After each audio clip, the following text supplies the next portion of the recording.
का काम युद्ध स्तर पर जारी है। देश भर में पूरा होगा mission vaccination. Corona frontline workers के लिए क्रैश कोर्स प्रोग्राम की शुरुआत। देश के हर राज्य और केंद्र शासित प्रदेशों की मांग के आधार पर देश के टॉप एक्सपर्ट्स ने क्रैश कोर्स डिजाइन किया है। दूसरी लहर से सबक लेते हुए राज्य सरकारों की तैयारियां तेज। टास्क फोर्स का अंदेशा, तीसरी लहर का 10% बच्चों पर पड़ सकता है असर। कोरोना की डेल्टा प्लस वेरिएंट से तीसरी लहर की आशंका। तीसरी लहर से निपटने के लिए राजस्थान सरकार की बड़े लेवल पर तैयारी। तीसरी की कितनी तैयारी?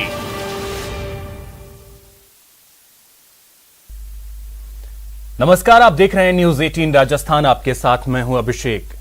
कोरोना की दूसरी लहर मंद पड़ने के साथ ही तीसरी लहर की आशंकाएं जताई जा रही हैं।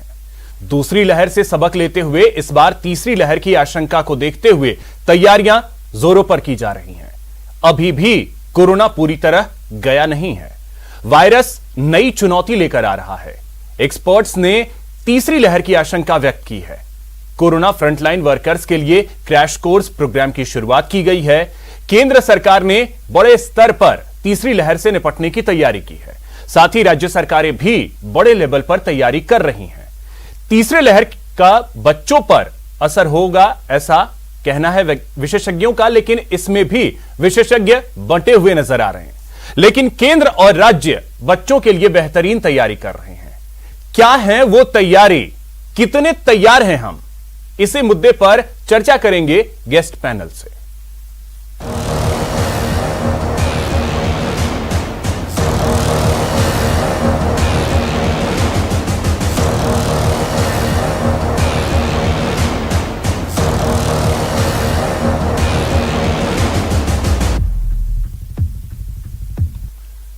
तो तीसरी की कितनी तैयारी है, इसी पे चर्चा करेंगे। हमारे साथ दो खास मेहमान हैं। सबसे पहले उनका परिचय करवा दूं। हमारे साथ जुड़ रहे हैं डॉक्टर रमेश जोशी जी, जो कि अतिरिक्त अधीक्षक हैं एमबी अस्पताल उदयपुर के, और साथ ही हमारे साथ जुड़ रहे हैं डॉक्टर विकास राजपुरोहित, कोविड नोडल अधिकारी हैं एमडीएम अस्पताल जोधपुर के। सर, आप दोनों का बहुत बहुत स्वागत है न्यूज 18 राजस्थान पर।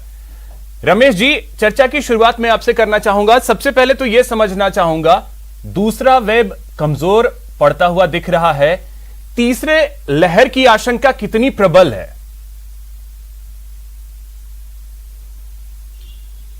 आशीष जी, आपने समय के अनुरूप एक बहुत ही बढ़िया क्वेश्चन पूछा है। दूसरा जो ये दौर है वो अभी धीमा पड़ रहा है, लेकिन जब जब हम लापरवाहियां करेंगे, वो लापरवाही चाहे टीकाकरण में हो, चाहे डिस्टेंसिंग में हो, जिसको हम कोविड अप्रोप्रिएट बिहेवियर कहते हैं, या किसी स्तर पे हो, हमारी तैयारियों में अगर लापरवाही हो तो हम फिर 2 बार का खा चुके हैं, भात खा चुके हैं, तो तीसरी लेयर कभी भी सकती है। और तो कहता ना है कि जब जब लापरवाही होगी, जब जब सावधानी करेगी, क्या तीसरी, क्या चौथी, क्या पांचवी लहर भी आ सकती है। क्योंकि ये एक वेल डिफाइंड चीज नहीं है, तो हम इसको किसी को भी दूसरी लहर, तीसरी लहर कह सकते हैं। लेकिन हम अगर तैयारी के स्तर पर पूरी तरह से मुस्तैद हैं, यानी हमने ऑक्सीजन के जो जनरेशन के प्लांट्स हैं वो पूरे लगा रखे हैं, वो प्रोसेस में हैं। ऑक्सीजन कंसंट्रेटर्स लगा रखे हैं। हमारे पास अच्छी क्वालिटी के पूरी मात्रा में जो सारे इक्विपमेंट्स, मेडिकल के जितने इक्विपमेंट्स चाहिए, जिनमें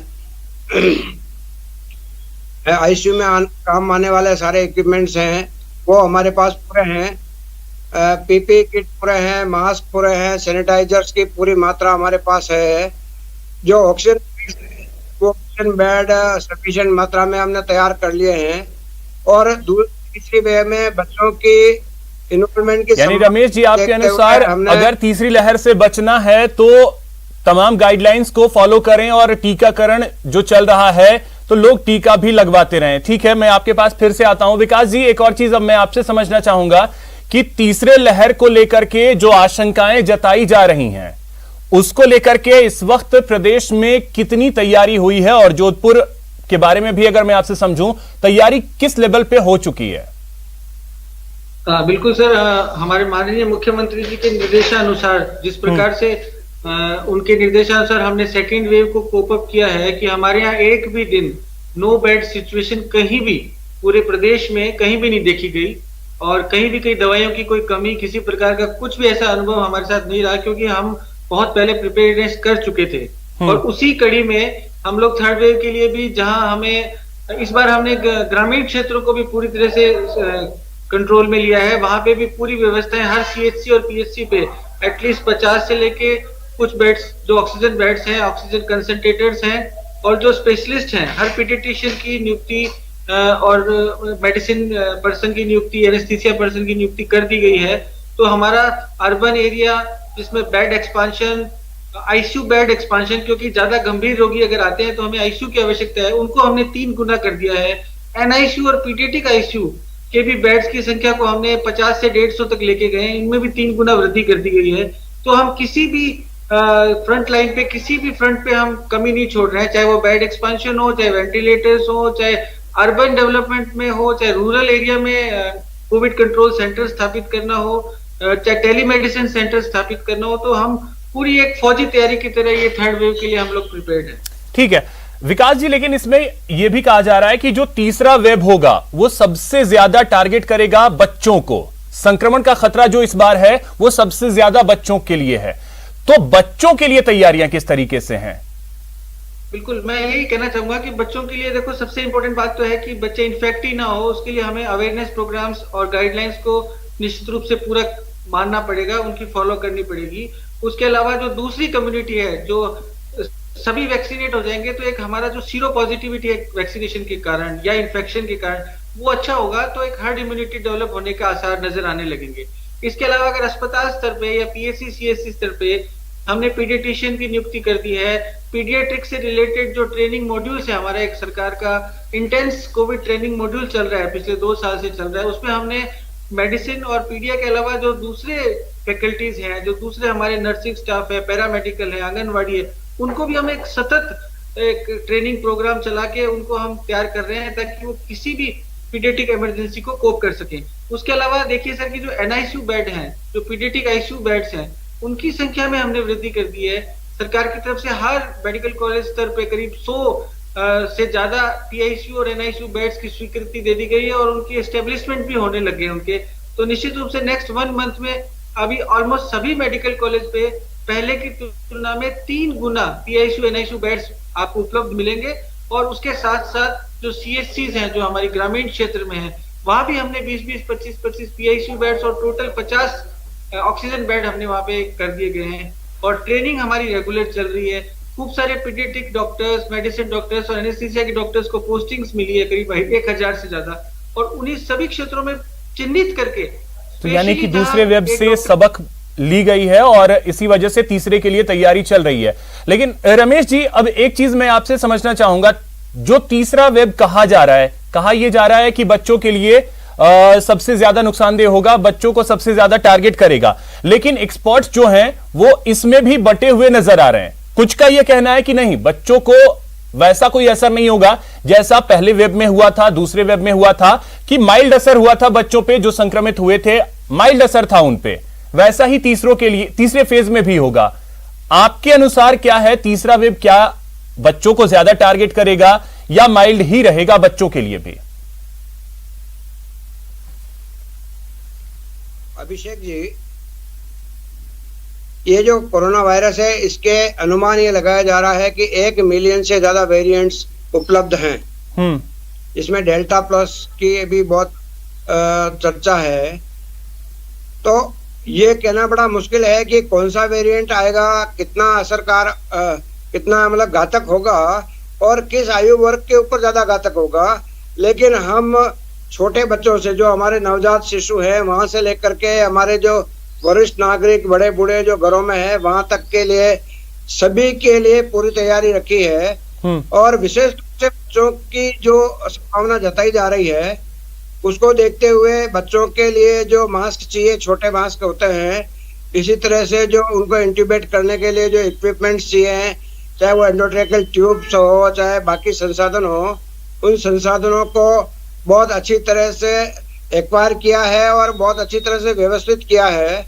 और हमारे जो आर.एन.टी. मेडिकल कॉलेज उदयपुर है, उसमें तो ऐसे 500 बेड बिल्कुल रेडी टू यूज आज की तारीख तैयार हैं। दवाइयाँ पूरी तैयार है, और जो दवाइयाँ बच्चों को दी जाएगी, वो दवाइयाँ थोड़ी जो हम लोग जो वयस्क लोग थे, उनसे थोड़ी सी दवाइयाँ अलग तरह की होंगी। तो उन दवाइयों से लेकर के, अच्छा, ऑक्सीजन जो जनरेशन प्लांट से, वहां से लेकर के इन सारे बेड्स तक पाइपलाइन से ऑक्सीजन सप्लाई हो। हम सिलेंडर को लाने ले जाने के झंझट में पड़ने का रिस्क नहीं उठा सकते। अतः सभी बेड्स को एक नियम के तहत, सभी बेड्स को, सारे ऑक्सीजन बेड्स को पाइपलाइन से कनेक्ट किया है। और वहां पर जितने भी वेंटिलेटर्स उपलब्ध हैं, उनके साथ में जो दवाइयां हैं, उनको अच्छी तरह से। रमेश जी, ये तो तैयारियों की बात हो गई, लेकिन मैं असर के बारे में आपसे समझना चाह रहा हूं कि असर क्या बच्चों पे सबसे ज्यादा होगा? इसका साइंटिफिक आधार क्या है? किस आधार पे कई मेडिकल एक्सपर्ट जो हैं वो ये बात कह रहे हैं कि तीसरा वेव जो होगा वो बच्चों को सबसे ज्यादा टारगेट करेगा? साइंटिफिक कोई इसका आधार?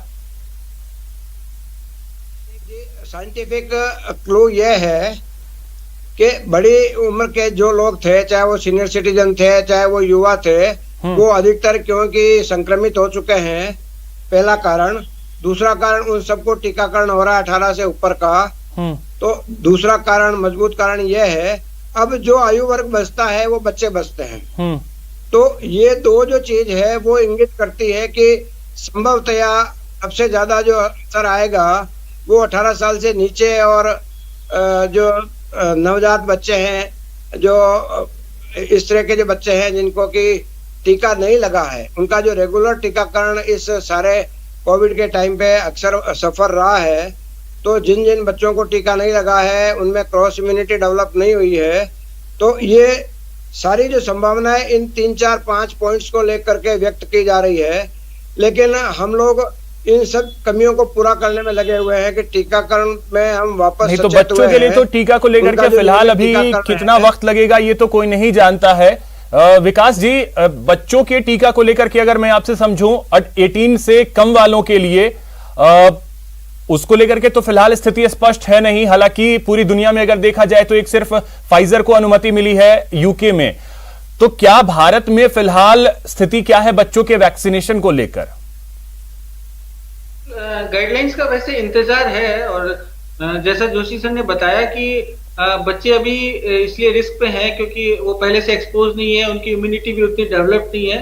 पर ऐसा स्टडीज ने भी ये बताया है कि ज्यादातर बच्चे इन्फेक्ट तो होंगे, लेकिन सीरियस वो बच्चे ही होंगे जो पहले से किसी गंभीर बीमारी से ग्रस्त हैं, जो इम्यूनो कॉम्प्रोमाइज हैं। और जहां तक वैक्सीनेशन का सवाल है, अपने भी जो पायनियर इंस्टीट्यूट्स हैं, चाहे वो पीजीआई है, चाहे एम्स है, यहाँ पे trials they have started it. और मैं इसमें हमारे डॉक्टर्स परिवार को भी मैं धन्यवाद देना चाहूंगा कि उन्हीं के बच्चों ने सबसे पहले आगे आके हमारे यहाँ एम्स जोधपुर में टीका लगाया, हमारे कॉलेज की फैकल्टी के बच्चों ने भी टीके लगाए, and they are the part of this trial.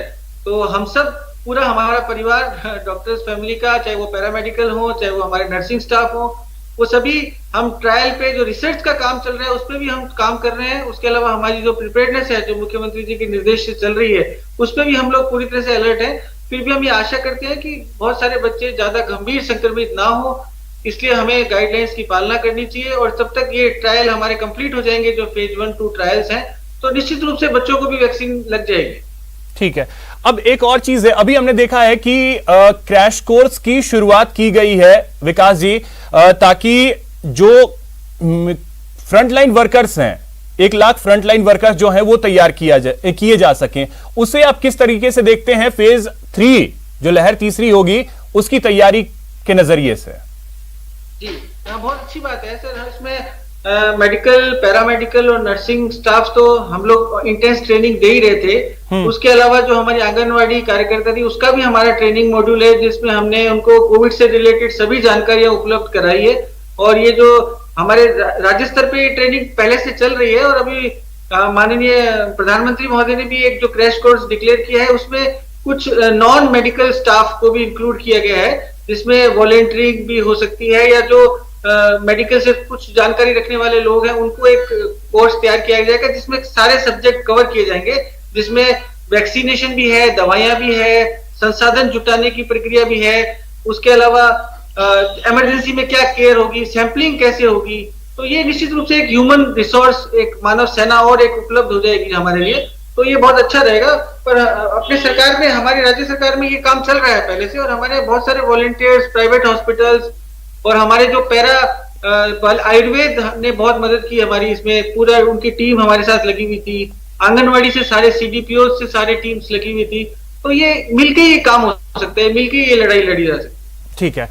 अब रमेश जी, अब एक और चीज में मैं आपसे समझना चाहूंगा। देखिए, कहा यह जा रहा था कि जो अंतर होगा पहला लहर, दूसरे लहर के खत्म होने और तीसरे लहर के आने के बीच का, वो अंतर कितने महीने का होगा, कितने दिनों का होगा, ये कोई नहीं जानता। लेकिन अब कुछ एक्सपर्ट्स ये कहने लगे हैं कि अगले 1.5 से 2 महीने के अंदर जो है वो तीसरा वेव आएगा। ऐसे में वैक्सीनेशन जो है वो सबसे अहम हथियार है। वैक्सीनेशन अभी तक महज 26 से 27 करोड़ के आसपास पूरे देश में हो पाया है, और कई एक्सपर्ट्स का यह कहना था कि जब तक 50 से 60% वैक्सीनेशन ना हो जाए, अनलॉक की प्रक्रिया सरकारों को नहीं अपनानी चाहिए। जो अब अनलॉक की प्रक्रिया चल पड़ी है, उससे अब आप किस तरीके से देखते हैं? क्या जल्दबाजी तो नहीं कर रहे हैं हम, जो पहले फेज में हमने कर दिया था? अभिषेक जी, ये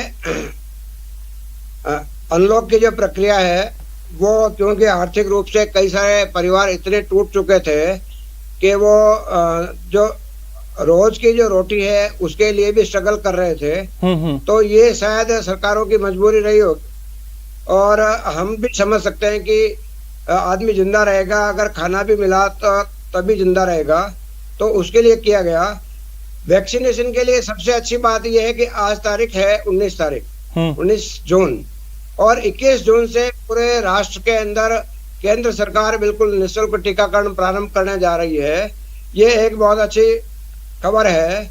और उससे बड़ी बात यह है कि हमारी राजस्थान सरकार ने जो टीकाकरण के अंदर जो कि सबसे आगे जो अगुवा रही है, तो मैं राजस्थान सरकार का बहुत बहुत आभारी हूं कि उन्होंने जितना वैक्सीन आया उसके मिनिमम वेस्टेज के साथ में मैक्सिमम इम्यूनाइजेशन किया है।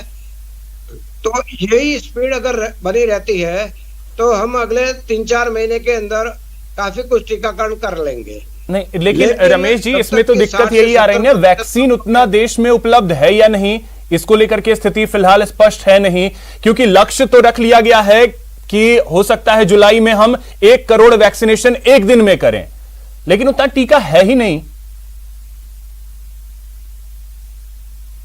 अभिषेक जी, 3 कंपनियों के टीके अभी उपलब्ध हैं और 2 कंपनियों के टीके अभी और मार्केट में आने की तैयारी में है। तो मैं आपको ये विश्वास दिलाता हूं कि वैक्सीन बनाने लायक हमारी कंपनियां तैयार है, और सीरम इंस्टीट्यूट ऑफ इंडिया जो है वो तो पूरी दुनिया का 70% वैक्सीन इकल्ले बनाती है। तो अगर पूरे संसाधन को वो उपयोग में लेंगे तो वैक्सीन की कहीं कमी आने वाली नहीं है। ये पिछले दिनों जो कुछ गैप्स आए थे, कुछ कंफ्यूजन की वजह से आए थे, उससे वैक्सीन निर्माण की जो रफ्तार थी वो धीमी थी। लेकिन अभी जितनी भी खबरें आ रही है इन कंपनियों से, वो खबरें ये है कि ये फुल स्विंग पे टीका निर्माण कर रही है, और इनकी कैपेसिटी इतनी है कि ये प्रतिदिन 1 करोड़ से ज्यादा का टीका उपलब्ध करवा सकती है, जिसमें कोविशील्ड है, कोवैक्सीन है और रशिया की जो स्पुतनिक है। अब एक चीज विकास राज पुरोहित जी, एक यही चीज मैं आपसे समझना चाहूंगा, और जिस तरीके से वैक्सीनेशन की रफ्तार राजस्थान ने पकड़ी थी, एक दिन में 5 लाख तक वैक्सीनेट राजस्थान कर पा रहा था, फिर अचानक से वो डाउन हुआ, फिर अप हुआ, फिर डाउन हुआ। ये समस्या क्या हम उम्मीद करें कि किस तारीख के बाद खत्म हो जाएगी? बिल्कुल, आपको जैसा ज्ञात होगा कि हमारा प्रदेश पूरे भारत में अव्वल था वैक्सीनेशन में। बिल्कुल। और जो जज्बा और जो जोश वैक्सीनेशन में हमारे लोगों में देखने को मिला कि वेटिंग है, लाइंस लगी हुई है, सब लोग तैयार है। मतलब आप 100 साल का वृद्ध भी वैक्सीनेशन के लिए तैयार है, 18 साल का युवा भी तैयार है, इवन ग्रामीण क्षेत्रों में भी अभूतपूर्व उत्साह देखा गया है। तो हमें लगता है कि हमारा इंफ्रास्ट्रक्चर बिल्कुल अच्छा है, हमारे वैक्सीन सेंटर सारे रेडी हैं, हमारा जो डीप फ्रीजिंग होता है, जो जिसमें वैक्सीन हमको रखनी होती है, जो हमारा वैक्सीन ट्रांसपोर्टेशन व्हीकल्स है, वो हमारे सब तैयार हैं। हमारा जनता वैक्सीन के लिए वेट कर रही है, सभी लोग। तो यानी कि विकास जी, मैं सीधे शब्दों में अगर आपसे समझूं तो तीसरी लहर के लिए राजस्थान तैयार है। राजस्थान तैयार है, सतर्क है, सजग है और तैयार है। बिल्कुल। चलिए, बहुत शुक्रिया विकास जी और रमेश जी, आप दोनों का हमारे साथ जुड़ने के लिए, इस चर्चा में शामिल होने के लिए। तो तीसरी लहर के लिए राजस्थान तैयार है, देश भी तैयार है, यही उम्मीद की जानी चाहिए। फिलहाल इतना ही, नमस्कार।